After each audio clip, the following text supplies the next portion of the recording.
सभी दोस्तों को नमस्कार। आज है प्रैक्टिस सेट नंबर 11, यानी हम पहले 10 कर चुके हैं, आज 11 है। तो चलिए बिना देरी के शुरू करते हैं। तो प्रश्न नंबर 1 कह रहा है कि किसी निश्चित राशि पर 23% वार्षिक दर से 4 वर्षों का साधारण ब्याज उसी राशि पर 8 वर्षों के साधारण ब्याज से 11,960 कम है, तो राशि ज्ञात कीजिए। अब देखिए 100 रुपये मान लेते हैं मूलधन है। इस पे 23 के हिसाब से 4 में कितना मिलेगा, 23 चौके 92 रुपये, और 23 के हिसाब से कह रहा है कि 8 वर्षों में कितना मिलेगा। 8 त्रिक 24, 8 दूनी के 16, 2 18, यानी इससे कितना अधिक मिल रहा है। 4 में से 2 जाएगा 2, 18 में से 9 जाएगा 9, यानी 92। 92 की वैल्यू कितना दिया है, 11,960, यानी कट जाएगा 4 से 23, 4 दूनी के 8 बचेगा 3, 4 9 36 बचेगा 3, 4 9 36, या एक बराबर आ जाएगा 23 से कम 23 बचेगा 6, 23 3 69, इतना, यानी एक बराबर आ जाएगा 130। तो मूलधन हमारा कितना है, 100। 100 बराबर कितना है, 2 जीरो इधर चिपका दें, यानी 13,000, यानी 13,000 चौथा ऑप्शन। प्रश्न नंबर 2 पे चलते हैं। प्रश्न नंबर 2 कह रहा है कि एक वृत्त की परिधि a पाई इकाई है और वृत्त का क्षेत्रफल b पाई वर्ग इकाई है। यदि a रेशियो b बराबर 4:5 के बराबर है तो वृत्त की त्रिज्या पूछा है। देखिए वृत्त की परिधि क्या होती है, 2 पाई r। 2 पाई r के बराबर क्या दिया है, a पाई। ठीक।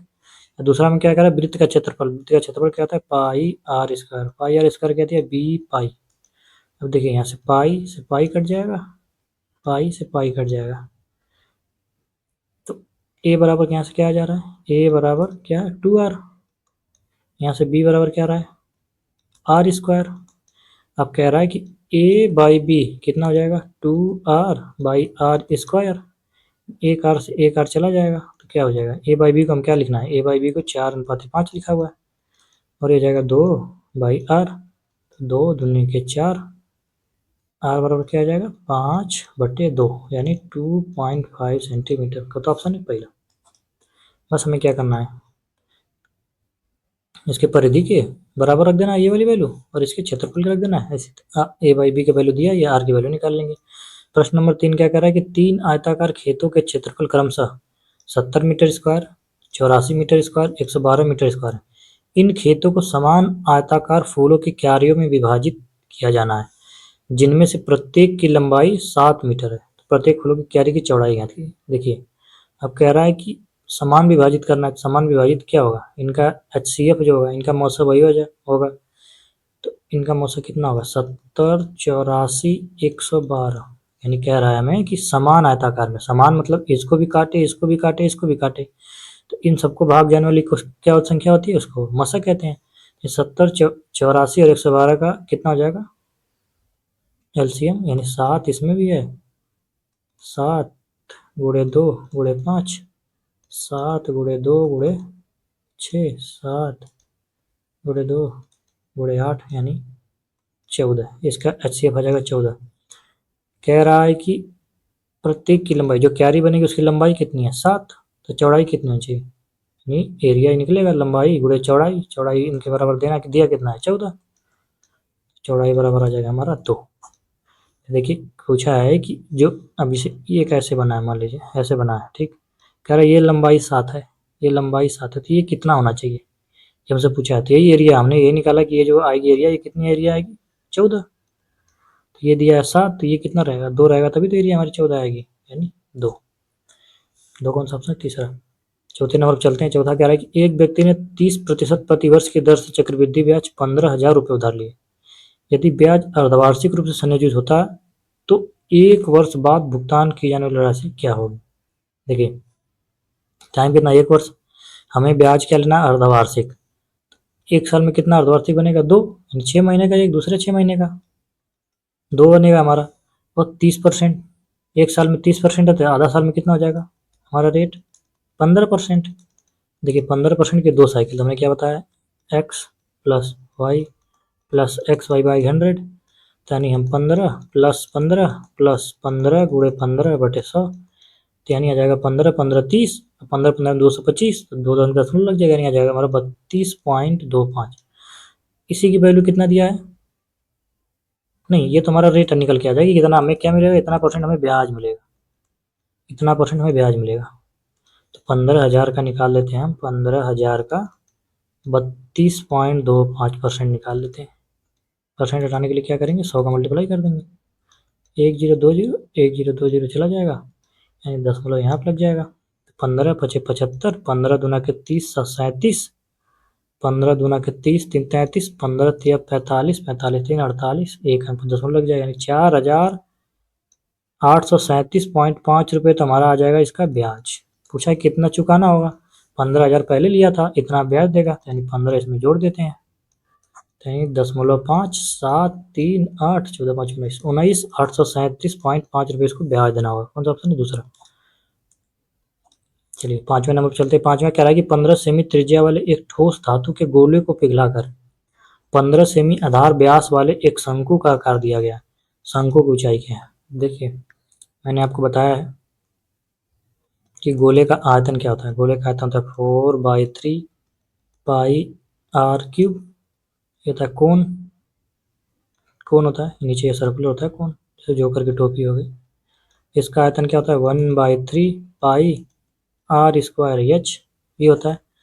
तो कह रहा है कि 15 सेमी त्रिज्या वाले एक ठोस धातु गोले को पिघलाकर यानी एक शंकु बनाया जाता है। तो दोनों का आयतन बराबर होगा, यानी 4/3 into pi into R cube है, आर कितना है 15, तो यानी 15 का क्यूब हो जाएगा। बराबर रखेंगे किसके, इस एरिया के, तो इसके एरिया कितने 1/3 into pi into R square. अब देखिए पिघलाकर 15 सेमी आधार व्यास बना रहा है, यानी इसका व्यास दिया है पूरा 15, इसका पूरा व्यास दिया है 15, तो इसका रेडियस क्या हो जाएगा 15/2, इसका रेडियस हो जाएगा 15/2 गुणे 15/2। ऊंचाई हमसे पूछा था नहीं, अब लिखेंगे h। अब देखिए पाई से पाई चला जाएगा, 3 से 3 चला गया, अब 1 15 2 15 से कितना 15 3 15 चला जाएगा, तो बचेगा कितना हमारा 1 15 बचेगा।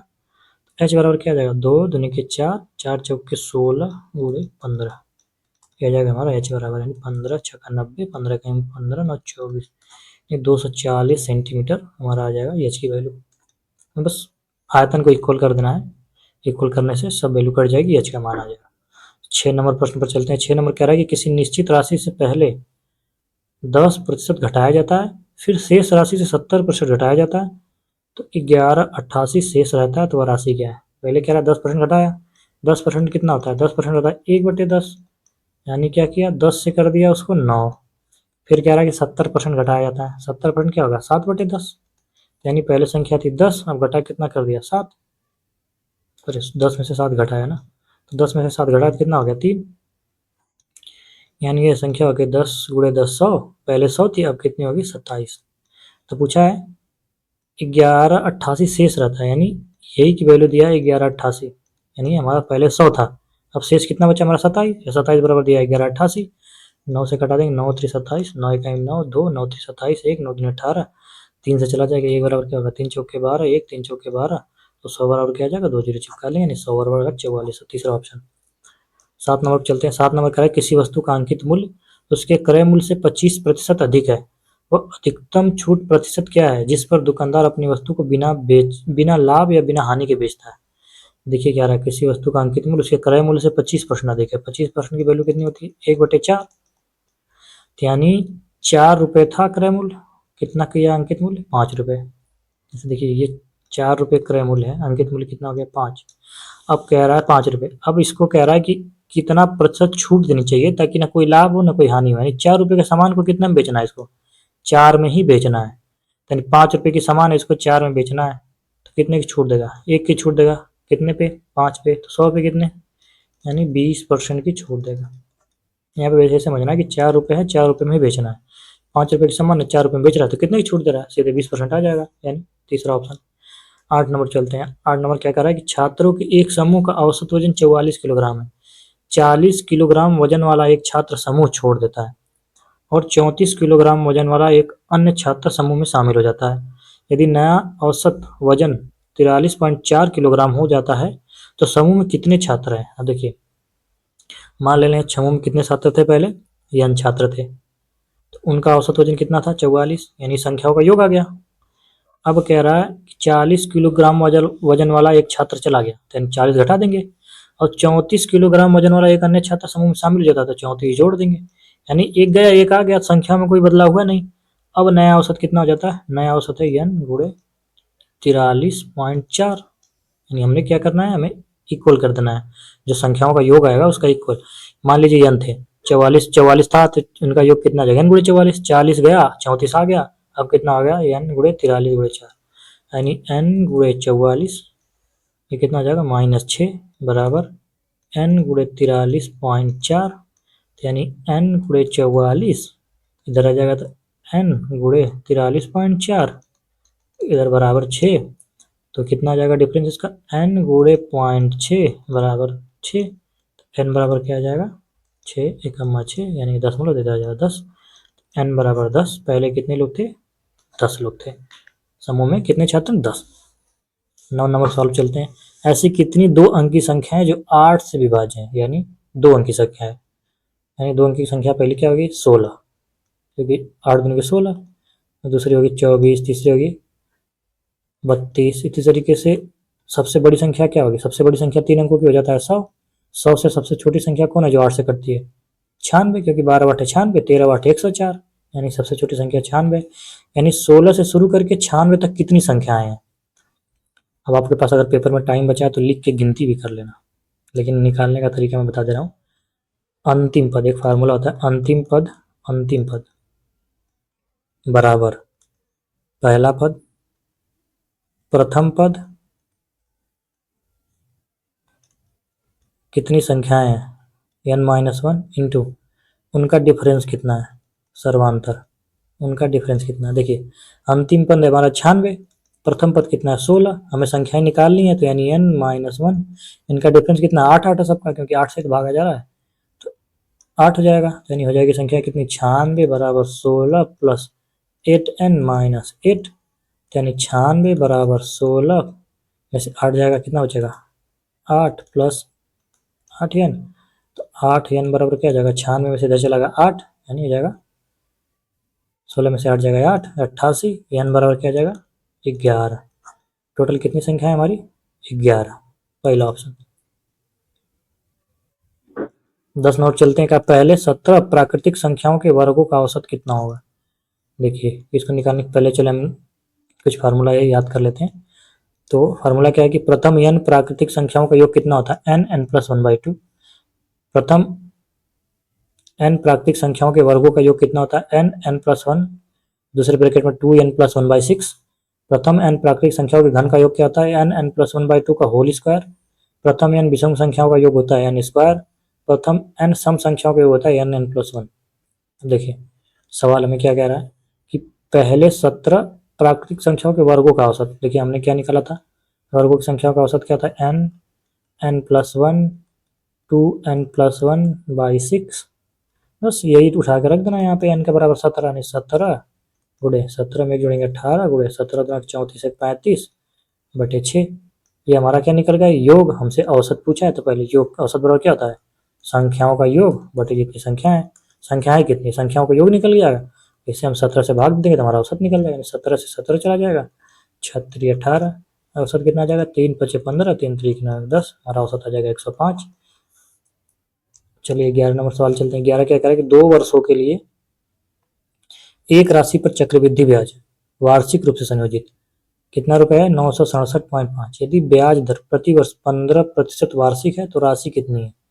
अब देखिए चक्रवृद्धि ब्याज की निकल में क्या बताया, वही फार्मूला 2 साल का, x + y + xy/100। इसको एकदम याद रखिए।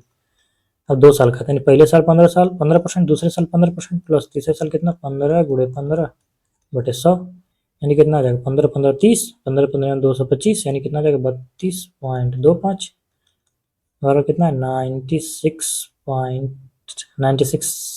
मतलब 967.5।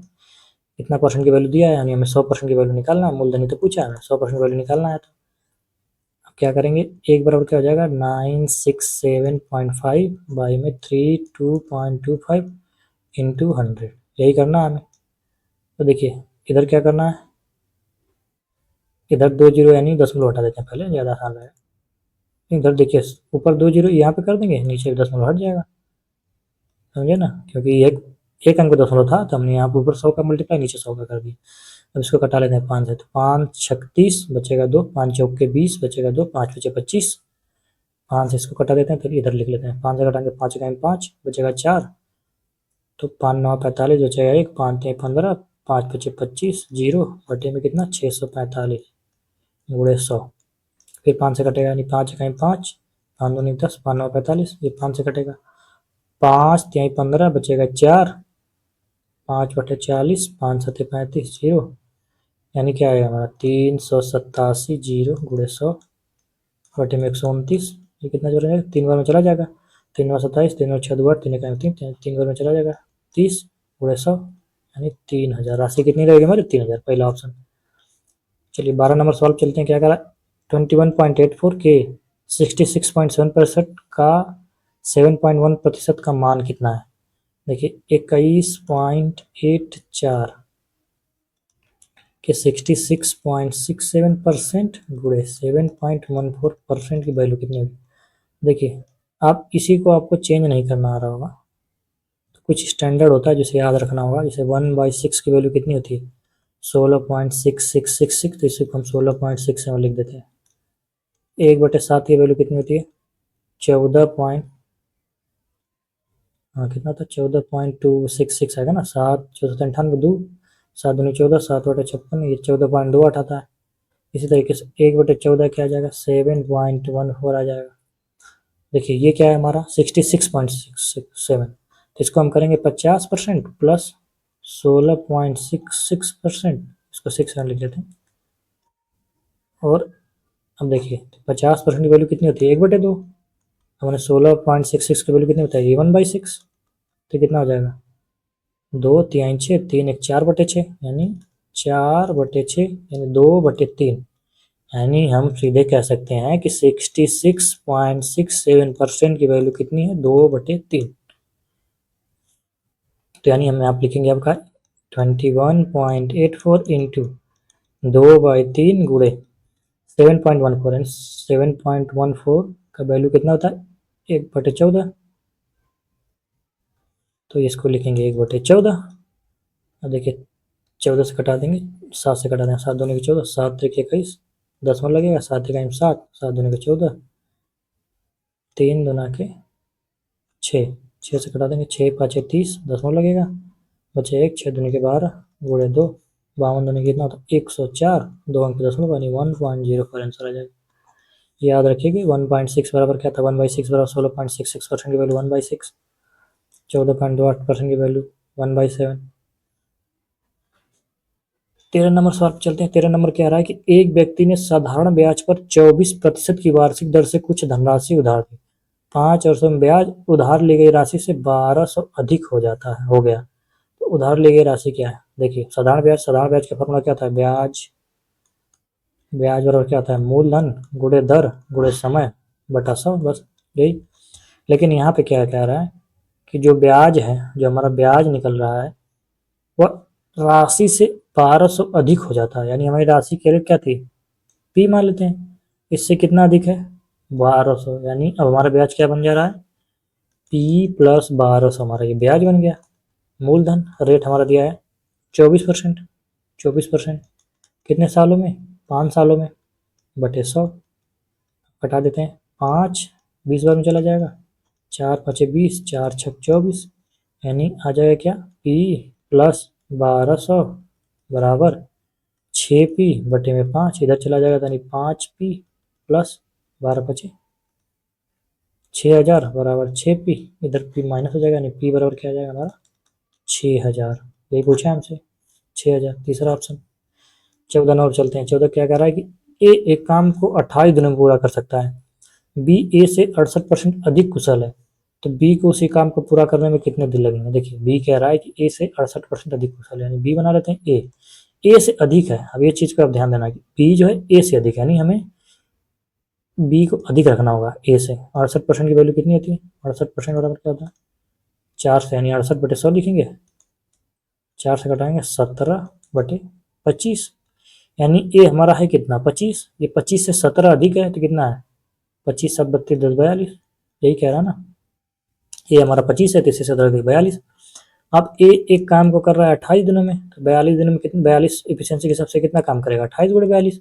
अब इसी काम को हमसे किससे करवा देना है ए से, नहीं हमें क्या करवाना है बी को करवाना है, यानी ए कितने एफिशिएंसी से कर रहा है ए कर रहा है 25 की एफिशिएंसी से, ए 28 दिन में कर रहा है, ए की एफिशिएंसी 25 है, इसी काम को कौन करेगा? बी।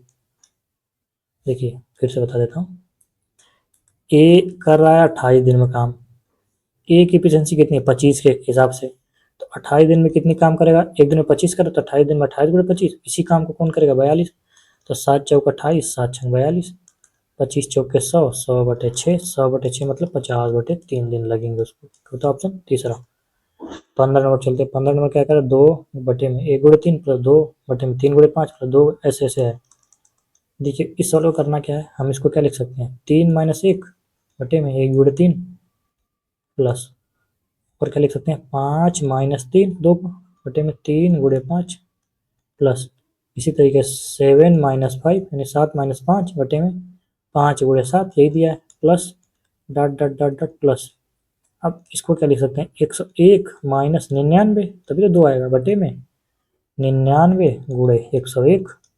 अब देखिए ये क्या हो जाएगा, जैसे a माइनस बी बटे 4 है तो इसको हम क्या लिख सकते हैं? a/4 माइनस b/4, वही चीज़ है, यानी इसको हम क्या लिख सकते हैं? 3/1 माइनस 1/1 प्लस, अब इसको क्या लिखेंगे? 5/3 माइनस 3/3 देखिए यानी ये 3 से 3 कट जाएगा, क्या बचेगा? 1 माइनस 1 से 1 चला जाएगा तो क्या बचेगा? 1/3 प्लस 5 से 5 चला जाएगा तो क्या बचेगा? 1/3 माइनस 3 से 3 चला जाएगा तो क्या बचेगा? 1/5। अब देखिए यहाँ इसी तरीके से इसको क्या करेंगे?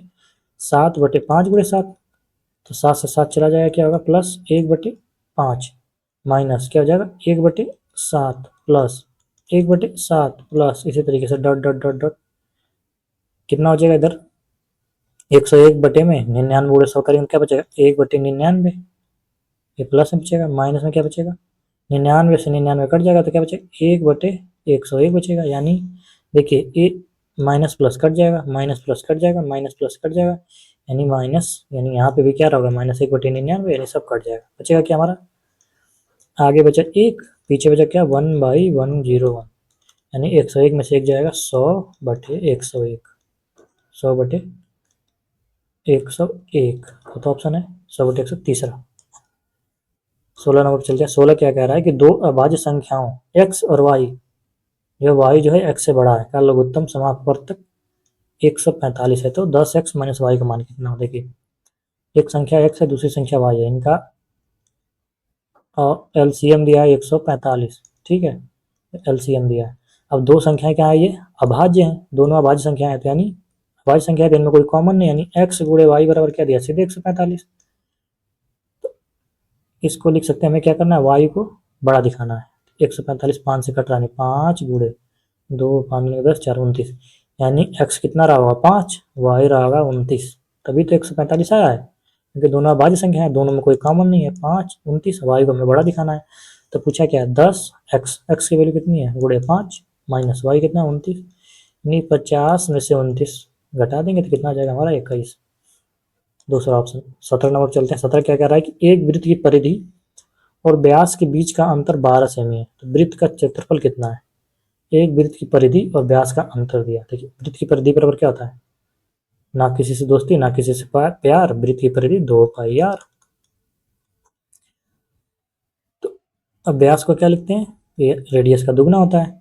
अब 2πr में से 2r घटा देंगे, कितना दिया है? 12, तो इसको करेंगे 2 गुणे 22/7 गुणे r माइनस 2r बराबर 12। तो अब क्या हो जाएगा? ये 22 दूना के 44r, 44r/7 माइनस 2r बराबर 12। इसको सॉल्व करेंगे तो कितना होगा? 7 दूनी के 14, 44 में से 14 जाएगा 30r, 30r/7 बराबर 12।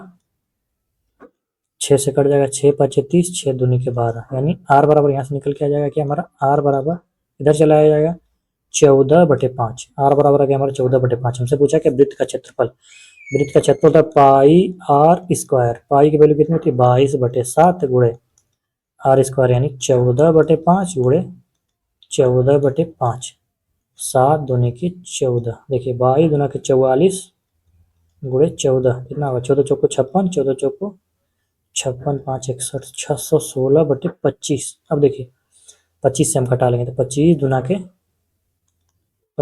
के 50 बचेगा कितना 11, 25 चौके 100 बचेगा 6, 25 दुना के 50 बचेगा कितना 11, 25 चौके 100 बचेगा 16, तो 25 छक्का 150 यानी 160, 25 चौके 100। देखिए इसको क्या करना होता है, 24.64 आएगा। अब देखिए नीचे हमें ऊपर नीचे 4 का मल्टीप्लाई कर देते हैं तो कितना आ जाएगा नीचे हमारा 25 चौका 100, ऊपर कितना आ जाएगा 4 छक 24, 4 एकम 4 दो 6, 4 छक 24। तो हमें क्या करना है, 2 अंक का दशमलव लगा देना है, तो इससे भी आ गया हमारा 24.64%, मतलब 24.64 सेंटीमीटर स्क्वायर क्षेत्रफल।